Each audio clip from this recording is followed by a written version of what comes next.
The SEAL team had been trying for 3 hours. 8 shooters, 4 spotters, every piece of advanced technology the U.S. military could provide. The best long-range marksmen in naval special warfare, men who'd made shots that had earned them classified decorations and unclassified respect. They'd fired 37 rounds at a target 2,400 meters away, nearly a mile and a half, across a valley in the Balkans where wind currents moved like living things and temperature gradients shifted every 10 minutes. 37 shots, 37 misses. That's when the Intelligence Support Activity Liaison stepped forward. She was wearing multicam fatigues that didn't quite fit right, carrying a rifle case that looked too heavy for her frame, and when she spoke, her voice was quiet enough that most of the frustrated SEALs barely heard her. "I can make that shot." They laughed. Some of them actually laughed. But before we show you what happened when Reagan Foster proved that the impossible was just a matter of understanding physics better than everyone else in the valley, drop a comment telling us where in the world you're watching from. Because what you're about to witness isn't just about marksmanship. The Balkans in late autumn were brutally beautiful. Mountains rose like broken teeth against a sky that couldn't decide between gray and darker gray. The SEAL Task Force had been operating in this region for 6 weeks, tracking a warlord whose activities had destabilized 3 countries and killed enough civilians to earn him a spot on every international wanted list that mattered. Intelligence had finally pinpointed his location, a fortified compound on the far side of a valley that was exactly 2,387 meters from the nearest feasible observation position. 2,387 meters, 1.48 miles. The kind of distance where bullets spent so much time in flight that the Earth's rotation became a factor in trajectory calculations, where wind could change direction 3 times during a bullet's journey, where temperature at the muzzle had almost nothing to do with temperature at the target. The SEAL team had set up their shooting position on a rocky outcrop that provided clear line of sight across the valley. They'd brought the best equipment available: Barrett M82A 1.50 caliber rifles, Schmidt and Bender optics that cost more than luxury cars, Kestrel weather stations that measured atmospheric conditions with laboratory precision, laser rangefinders accurate to within a meter at maximum range. And they had shooters, 8 of them representing decades of combined sniper experience. Master Chief Decker, who'd made confirmed kills at ranges exceeding 1,800 meters in Iraq. Petty Officer Hayes, who'd been an instructor at the Naval Special Warfare Scout Sniper Course. Chief Martinez, who'd competed in international long-range shooting competitions before joining the teams. These weren't amateurs. These were professionals who'd spent years perfecting their craft. But this valley was eating them alive. The first shots had been optimistic. Calculated drops, wind calls based on the best data available, proper breathing technique, perfect trigger control. The rounds had arced away into the distance and missed, high and left. They'd adjusted, compensated, recalculated, missed again, low and right this time. The valley's atmospheric conditions were chaotic, refusing to follow predictable patterns. Lieutenant Commander Stevens, the task force leader, was coordinating with higher command via satellite radio when Reagan Foster approached. She'd been attached to the task force as an intelligence support activity liaison, someone who was supposed to provide analysis and coordinate information flow between various agencies. For 3 weeks, she'd been nearly invisible, quiet, professional, doing her job without drawing attention. Now she was standing at the shooting position with a rifle case that definitely hadn't been part of her official equipment manifest. "Ma'am," Master Chief Decker said, not quite hiding his irritation at the interruption, "we're kind of busy here." "I can see that," Foster replied. She was 31, average height, athletic build that suggested regular PT but nothing extraordinary. Brown hair pulled back in a regulation bun, face that you'd forget 5 minutes after meeting her. The kind of person who'd perfected the art of being overlooked. "You've been busy for 3 hours, firing at a target that's relocating in," she checked her watch, 5 hours and 43 minutes. "We're aware of the timeline," Decker said through gritted teeth. "If you've got suggestions on atmospheric modeling or ballistic calculations, we're all ears. Otherwise, I can make that shot." The activity around the shooting position stopped. SEALs who'd been studying wind data, adjusting scopes, or Discussing trajectory calculations, turned to look at the ISA liaison, who just claimed she could do what 8 elite snipers had been failing to accomplish for the past 3 hours. "Ma'am," Hayes said carefully, "with all due respect, this isn't a qualification range. The conditions out here are—" "Chaotic," Foster interrupted, "multiple thermal layers creating unpredictable wind currents. Temperature gradient of approximately 15 degrees between our position and the target elevation. Coriolis effect significant at this range and latitude, barometric pressure transitioning as a weather system moves through." "I know. I've been watching you try to solve this problem with technology and conventional ballistic calculations." She set her rifle case down and opened it with practiced movements. Inside was a weapon that made several of the SEALs raise their eyebrows. A Macmillan TAC 50.50 caliber rifle, heavily modified with custom components that suggested someone had invested serious time and money into optimizing this particular weapon system. "Where'd you get that?" Martinez asked, professional interest overriding his skepticism. "Built it myself over the course of 3 years, Foster replied, lifting the rifle out of its case. "Custom barrel from Bartlett, trigger work by Accuracy International's lead gunsmith, stock modified for my specific body mechanics. This rifle has made shots at ranges exceeding 2,800 meters under controlled conditions." Lieutenant Commander Stevens had finished his radio call and walked over to see what was causing the commotion. "Ms. Foster, I wasn't aware you had long-range shooting experience." "You weren't supposed to be aware," Foster said simply. "My primary function here is intelligence liaison. But before I was ISA, I was Army Marksmanship Unit. Before that, competitive long-range shooting at the international level. And before that," she paused, seeming to decide how much to reveal, "other things that aren't in my official biography." Stevens studied her with the intensity of someone who'd learned to read people in high-stress situations. Something about her demeanor, the quiet confidence, the way she handled the rifle like it was an extension of her body, suggested this wasn't bravado. This was someone who knew exactly what she was capable of. "You think you can make a shot my best shooters can't make," Stevens said. It wasn't quite a question. "I don't think. I know." Foster was assembling her rifle with movements that spoke of thousands of repetitions. "Your shooters are excellent, but they're trying to solve this problem with mathematics and technology. This valley requires intuition that comes from understanding atmospheric physics at a level that can't be taught from textbooks." Decker's jaw was tight. "Ma'am, I've been shooting long range for 15 years. I've made kills in every environment from Arctic to desert.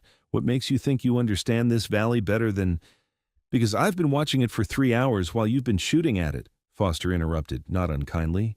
"Watch and learn, or don't watch. Either way, that target is relocating in 5 hours and you need a solution." She moved to the shooting position, settling into a prone stance with the kind of body mechanics that made it clear this wasn't her first time behind a precision rifle. The TAC 50 came up to her shoulder like it had been designed specifically for her, which it basically had been. "I need complete silence," she said quietly. "No talking, no movement near my position, and I need 30 minutes to study conditions before I take the shot." Stevens made a decision that would either validate or destroy his career, depending on what happened in the next half hour. Everyone maintained positions, but cease fire. "Ms. Foster has the range." The SEALs exchanged glances that ranged from skeptical to openly hostile. 3 hours of frustration, and now some ISA liaison was claiming she could solve their problem. But Stevens had given the order, and SEALs followed orders even when they disagreed with them.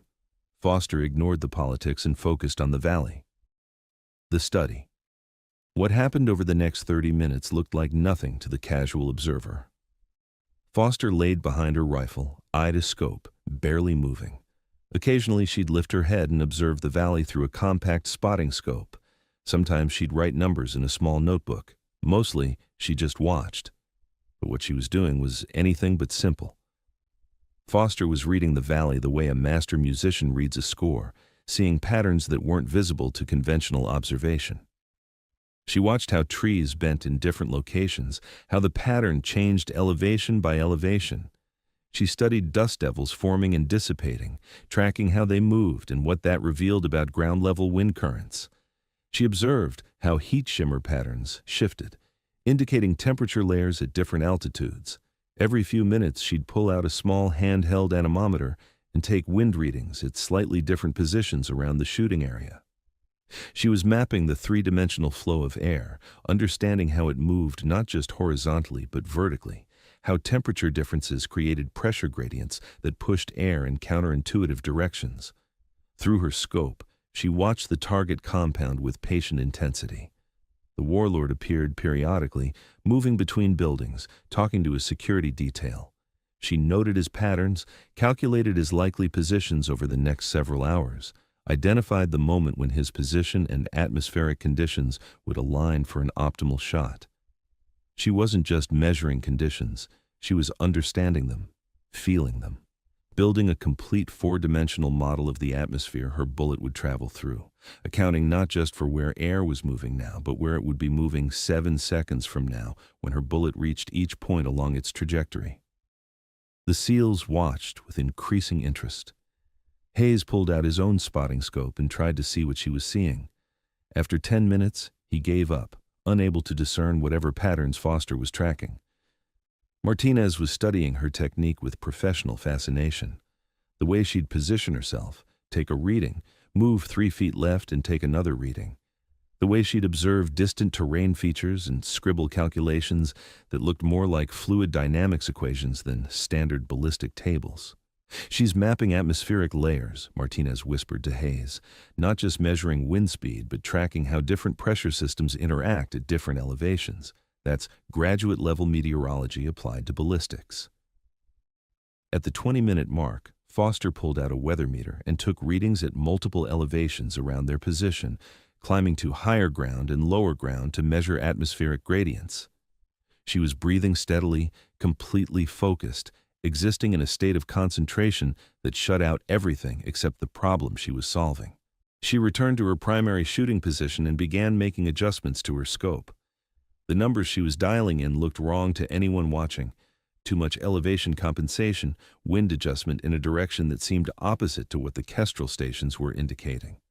But Foster wasn't shooting for where conditions were now. She was shooting for where they would be in 7.3 seconds, during every microsecond of her bullet's flight through air that was moving and changing like a living organism. At 28 minutes, she settled into her final shooting position. Her breathing slowed visibly. Her body relaxed into perfect stillness, the kind of relaxation that required years of training to achieve under stress. Her right hand found the rifle's grip with practiced familiarity, finger resting on the trigger with exactly calibrated pressure. "Target is in optimal position," she said quietly, her voice barely audible. "Probability window opens in 60 seconds. I'm taking the shot."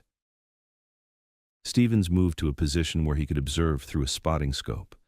The high-value target was visible in the compound courtyard, talking to subordinates, completely unaware that a bullet was about to travel nearly 1.5 miles to reach him. Decker positioned himself with another spotting scope, ready to call the miss. He was certain it would miss. Everyone missed in these conditions. 37 attempts had proven that. But he was professional enough to hope he was wrong, to hope this woman who'd appeared out of nowhere actually knew something they didn't. Foster's breathing became imperceptible. Her body achieved that perfect stillness that separated master shooters from merely good ones. The rifle became part of her, connected through contact points that had been refined through thousands of hours of practice. She was aware of her heartbeat, timing her shot for the pause between beats when her body was most stable. She was waiting for something only she could sense, a moment when atmospheric conditions throughout the valley aligned into a configuration that would allow her bullet to travel that impossible distance and arrive exactly where she'd calculated. The wind at their position was blowing left to right at 4 miles per hour. But Foster knew that at 800 meters downrange, it would be blowing right to left at 7 miles per hour. At 1,600 meters, it would shift again, pushed by thermal currents rising from the valley floor. And in the final 400 meters before target, yet another pattern would dominate, influenced by the compound's buildings and the terrain features surrounding it. She'd mapped all of it, calculated all of it, And now she was waiting for the precise moment when her bullet could thread through that chaotic atmospheric maze and find its target. 30 seconds, 20 seconds, 10 seconds. Then, in a moment that would be debated and analyzed for years afterward, she fired. The TAC-50 roared like controlled thunder. The recoil was massive. 50 caliber rounds didn't play games, but Foster's body positioning was so perfect that the rifle tracked straight back without disturbing her alignment. The suppressor reduced the acoustic signature, but couldn't eliminate the fundamental violence of propelling a 750 grain bullet at 2,800 feet per second. The bullet left the muzzle and began its journey through an atmosphere that wanted to push it off course in a dozen different directions. At 0.2 seconds, the bullet was traveling through their immediate positions 4 miles per hour left to right wind, being pushed fractionally off its bore axis. At 1.1 seconds, it crossed into a thermal layer where rising air from the valley floor created upward pressure that lifted the bullet slightly higher than ballistic calculations would predict. At 2.4 seconds, it encountered the 7 mile per hour right-to-left wind that Foster had identified, being pushed back toward centerline in a correction that looked like luck, but was actually precise calculation. At 3.8 seconds, the bullet reached its apex, nearly 280 feet above the target elevation, before beginning its descent back toward Earth, now moving through cooler air that was denser, affecting its velocity and trajectory in ways that required quantum-level physics to fully understand. At 5.2 seconds, crosswinds from the valley's eastern ridge pushed the bullet left, but Foster had anticipated this, building the correction into her aim point 2 minutes before taking the shot. At 6.5 seconds, the bullet was descending through the final atmospheric layer, affected by ground-level winds that swirled around the compound's buildings in patterns that changed every few minutes. At 7.28 seconds, the bullet arrived. The SEALs watched through scopes, tracking the target, waiting to see where the round would impact. Most were expecting another miss, high, low, left, right, somewhere in the general vicinity but not on target. 7 seconds was an eternity in ballistics. Too many variables, too much chaos, too much distance for any human to accurately calculate. But Foster wasn't any human. The high-value target collapsed like someone had cut his strings. One moment he was standing in the compound courtyard, talking to his security chief, gesturing toward the mountains. The next moment there was a spray of red mist where his head had been, and his body was falling, dead before it hit the ground. 7.28 seconds of flight time. 2,387 meters of distance, through atmospheric conditions that had defeated 37 previous attempts by the best shooters naval special warfare could provide. One shot, one kill, first-round impact. The compound erupted into chaos. Men scattered like insects, searching for cover, shouting orders, trying to identify where death had come from. Security personnel rushed to their fallen leader, but anyone with medical training could see it was pointless. The shot had been instantly fatal, precise beyond what should have been possible at that range. Decker lowered his spotting scope slowly, his face showing an expression somewhere between shock and awe. "Holy Mother of God," he breathed. "She did it. First fucking round." Hayes was shaking his head, unable to process what he'd just witnessed. That's not possible. The wind data alone should have made that shot impossible. How did she didn't use our wind data, Martinez interrupted, his voice carrying a respect that bordered on reverence. She built her own atmospheric model, mapped the entire valley's air movement patterns, calculated where winds would be during each second of bullet flight, not just where they are now. Stevens was on the radio, confirming the kill with overhead surveillance assets that had been monitoring the compound. The target was definitely down, definitely dead, and the mission that had been consuming resources for 3 months was suddenly complete. Foster was already breaking down her rifle with the same methodical precision she'd used to assemble it. She showed no excitement, no triumph, just the professional satisfaction of someone who'd solved a difficult problem correctly. Her hands moved through the disassembly sequence automatically, muscle memory handling the mechanical task while her mind was already moving on to the next requirement. "Ms. Foster," Stevens said, ending his radio call and approaching the shooting position. That was the most impressive piece of marksmanship I've seen in 23 years of service. Thank you, sir, Foster replied, securing her rifle in its case. The conditions were actually more stable than they initially appeared. Once I mapped the pressure gradients and thermal layers, the solution became relatively straightforward.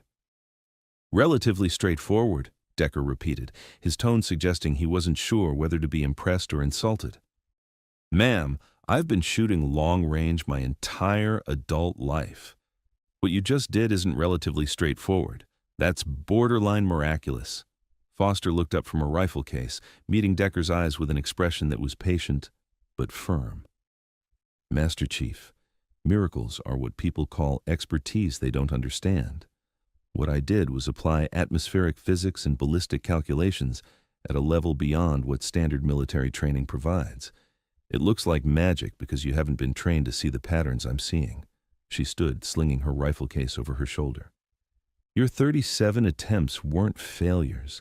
They were data points that confirmed the valley's atmospheric behavior matched my theoretical models. Every one of your shots taught me something about how air was moving through this terrain. You did the groundwork. I just came in with a different analytical framework. It was a diplomatic way of saying she'd watched them fail for 3 hours and used their failures as scientific data to refine her own calculations. Some of the SEALs bristled at the implication, but most recognized it for what it was: truth delivered without malice. Walk me through it, Martinez said suddenly. The whole calculation process. I want to understand how you modeled atmospheric conditions at that level of detail. Foster hesitated, then seemed to decide that sharing knowledge was worth the time investment. She pulled out her notebook and began explaining her methodology, using diagrams and equations that made Martinez's eyes widen with each page. You're using Navier-Stokes equations for fluid dynamics, Martinez said, tracing one of the calculations, applied to air movement through complex terrain. That's computational fluid dynamics at a level that usually requires supercomputers, or 8 years of practice building the intuition to approximate computational solutions in real time, Foster replied. I can't run the full calculations in my head, but I can recognize patterns that indicate specific atmospheric behaviors. Then I apply simplified models that get me close enough for a practical shooting solution. She flipped through several more pages, showing how she'd broken down the valley into atmospheric zones, calculated pressure differentials between zones, predicted how those differentials would evolve over time, and finally integrated all of that into a ballistic solution that accounted for bullet position at each fraction of a second during its flight. This is PhD-level physics, Martinez said quietly.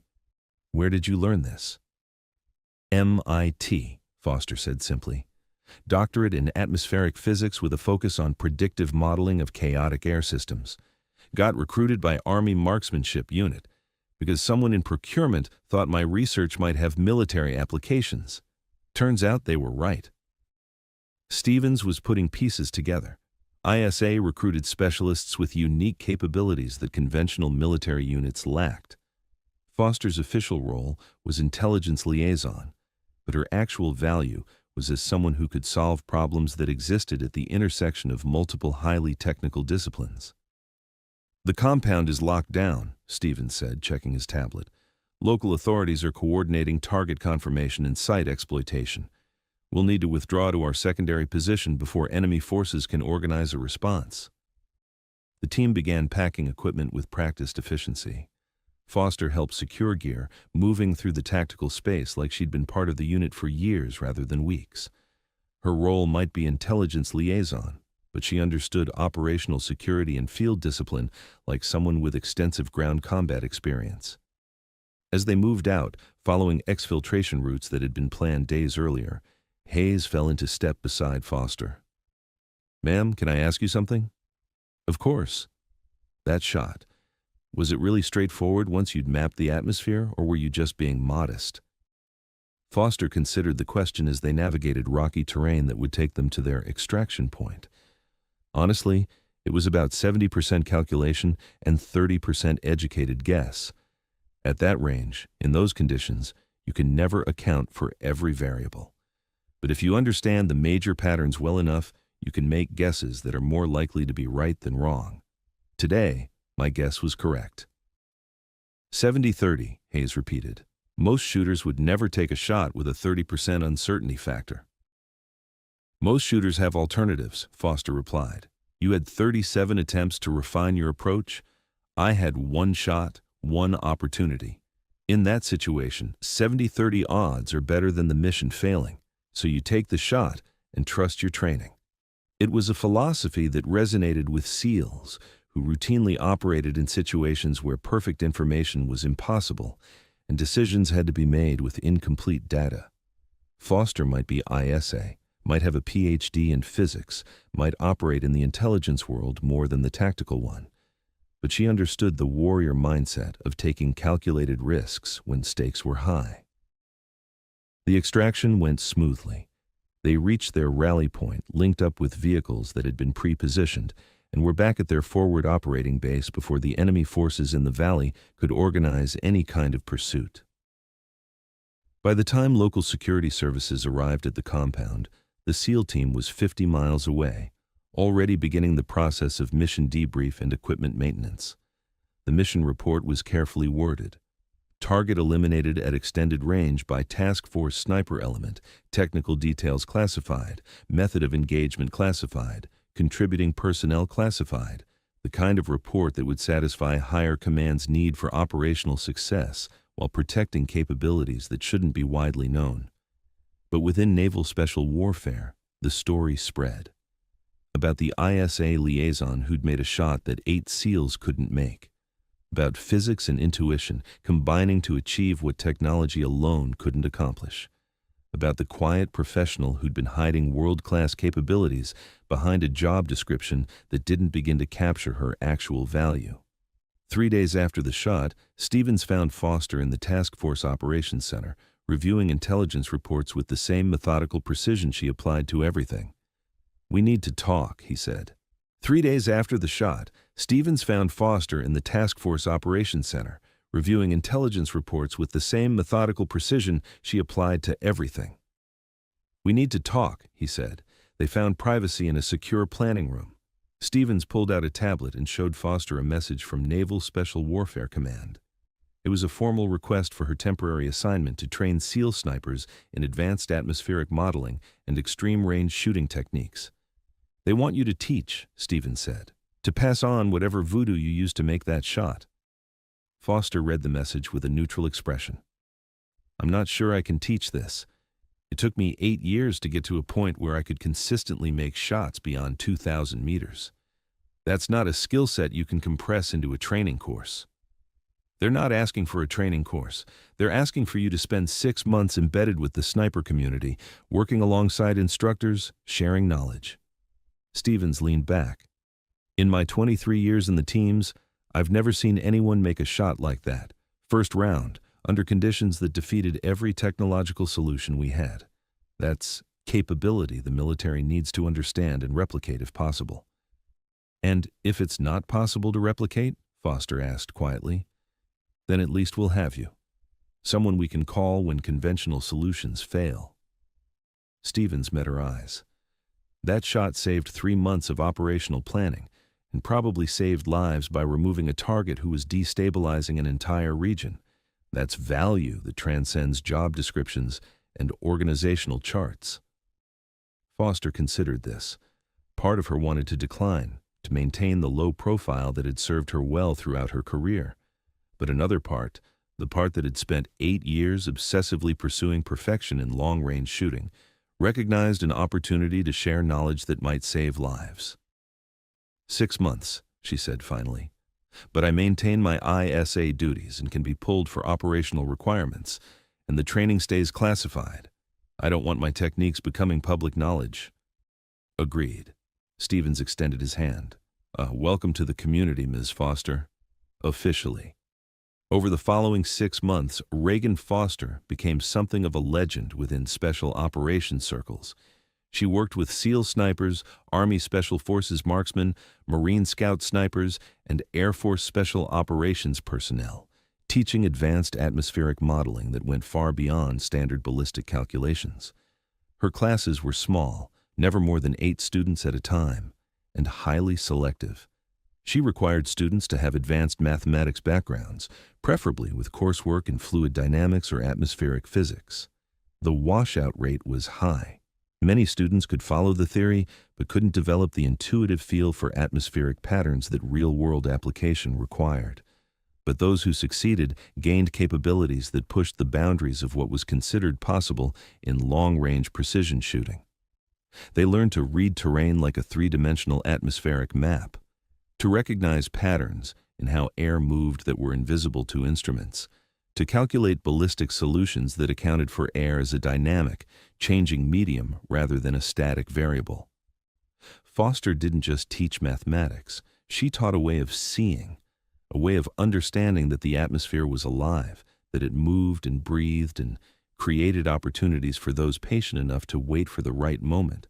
That at extreme ranges, shooting became less about technology and more about developing senses that most people didn't know existed. The rifle is just a tool, she told her students during one particularly challenging session in the Montana mountains. The scope, the rangefinder, the ballistic computer, all tools. What matters is the meat computer behind the optic. Your brain. Your ability to process information faster than technology can measure it. That's what separates good long-range shooters from the ones who can make shots that look impossible. She'd take them to challenging environments, mountains, deserts, coastal areas where marine layers created atmospheric chaos, and make them attempt shots that conventional wisdom said were impossible. Then, she'd show them how to break down the problem, how to identify patterns, how to build mental models that turned chaos into something understandable. Not everyone could learn what she taught. Some students had the mathematics, but lacked the spatial reasoning to build three-dimensional atmospheric models in their heads.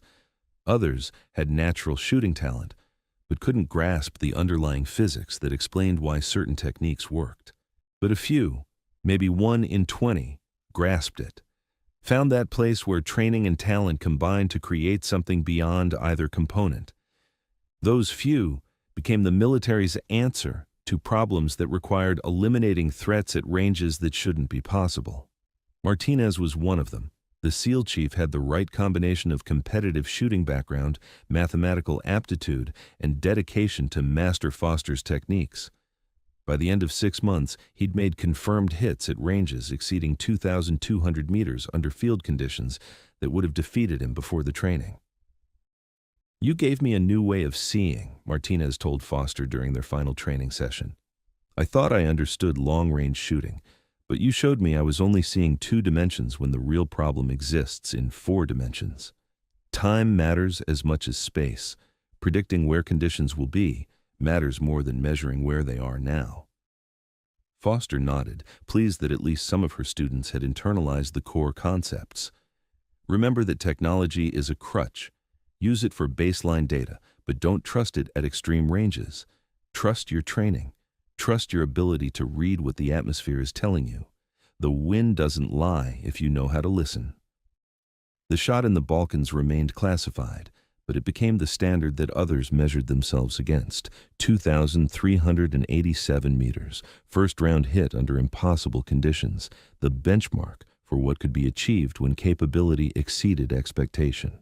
Foster returned to her ISA duties after 6 months, fading back into the background role that let her operate without attracting attention. But she'd left her mark on the special operations community. Her students went on to make shots that would have been impossible before their training. And when truly impossible shots were required, when conventional solutions had failed and someone needed to do the impossible, her name came up in classified planning sessions. Because sometimes solving impossible problems required someone who understood that impossible was just a word people used when they hadn't found the right approach yet. And Reagan Foster had spent her career finding approaches that conventional wisdom said didn't exist. 5 years later, the request came through encrypted channels, routed through command structures that existed in bureaucratic shadows. An emerging situation in the Middle East. A target at extreme range, conditions that defeated every shooting solution conventional snipers could develop, and a timeline measured in hours rather than days. Foster read the operational brief with professional detachment. She'd made hundreds of shots since that day in the Balkans, though none had required quite the same combination of distance and chaos. She'd continued refining her understanding of atmospheric physics, incorporating new research, developing predictive models that pushed the boundaries of what was calculable. The target was 2,647 meters away, nearly 1.65 miles, through terrain that made the Balkans look simple by comparison. Desert heat shimmer that created optical chaos, unpredictable wind patterns caused by temperature extremes. The kind of shot that would require everything she'd learned over 15 years of obsessive practice. She packed her custom TAC-50, the rifle that had become extension of her body through thousands of hours of training. She updated her atmospheric modeling software with the latest meteorological data from the target region. She reviewed satellite imagery, building mental maps of terrain features that would affect air movement. She sent back a single-word reply: approved. 24 hours later, she was in position on a ridgeline overlooking a compound where a terrorist leader had taken refuge. The local SEAL team had been attempting the shot for 6 hours, 12 shooters, 43 attempts, 0 hits.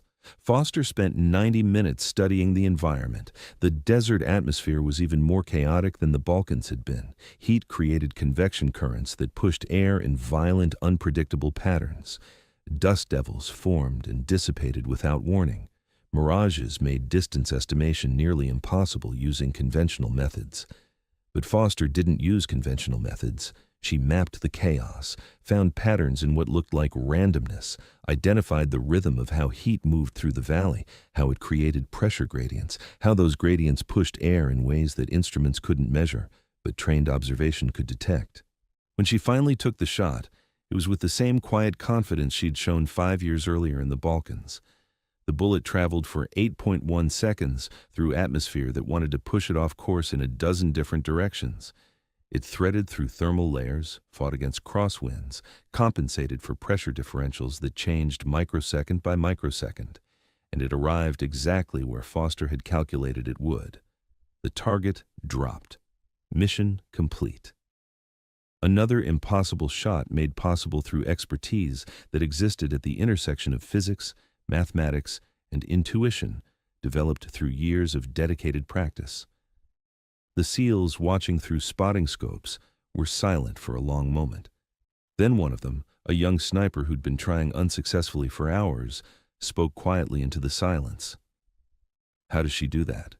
His team leader, a veteran who'd been around long enough to know the answer, replied with simple truth: because she's Reagan Foster.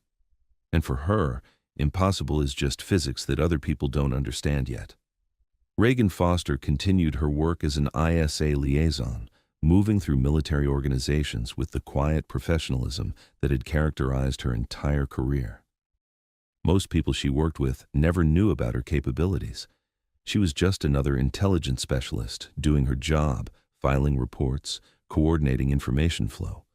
But somewhere in classified files, her name appeared on a very short list. People to call when conventional solutions had failed, when targets needed to be eliminated at ranges that defeated standard sniper doctrine, when atmospheric conditions were too chaotic for technology-based solutions. The wolf doesn't announce itself to the sheep.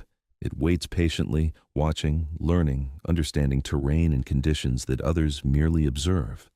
And when the moment comes, when distance and chaos conspire to create impossible problems, the wolf makes the shot that everyone said couldn't be made. Every single time. Because impossible is just a failure of imagination. And Reagan Foster had spent a lifetime imagining solutions that existed beyond the boundaries of conventional wisdom. The SEALs called it impossible at 2,400 meters. She called it physics. And physics didn't care about opinion. It just required understanding. Understanding she possessed in abundance. The kind of understanding that came from 8 years of graduate study, 15 years of practical application, and thousands of shots taken in conditions that would have defeated anyone else. Understanding that turned impossible into inevitable. Every time, without exception. Because that's what mastery looked like when it existed at levels most people couldn't comprehend. Quiet, professional, absolutely lethal. The way it was supposed to be. If this story moved you, don't forget to subscribe for more inspiring tales of courage.